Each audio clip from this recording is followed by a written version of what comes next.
Now, I know that Efren is he's slightly concerned because he knows that you want to improve, he knows that you're playing very well at the moment. Will you just go out with the same policy as you did against Mika? Oh yeah, it's no easy, I try. Yeah, I mean, I have to play well to beat Efren. Do you think you can do it? Oh yes, I mean, it's very hard, he's the best, but I try. Do you fans think he's going to win? You got a good... Kamusta mga kabilyar?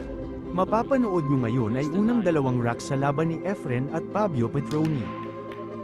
Sa unang rack ay sinwerte sa kanyang break ang kalaban na ipasok niya agad ang ball number 9. Meanwhile, Pero agad itong pinakitaan ni Efren, panoorin ninyo mga kabilyar. But he's played a safe there. Look at that. Get out of that bar. Nang dahil sa magandang depensa ni Efren, pinag-isip nito ang kalaban. Nilabas na ata lahat ng alas na naiisip.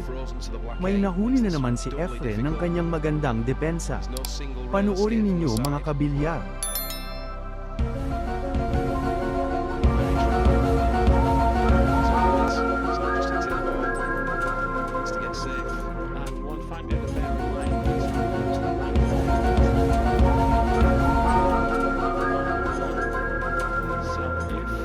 Nilabas na ata lahat ng alas na naiisip.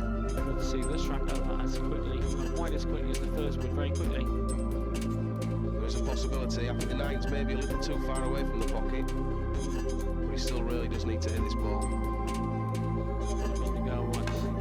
2 reels to the 1.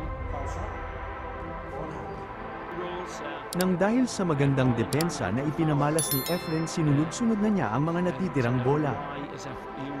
He's at the 7 and the 9, obviously hampered. 3 ball behind the black 8 at the top of the table. Beat very talented Nick Vandenberg in junior Roughly where the black 8 is now. Earl Strickland, the reigning world champion.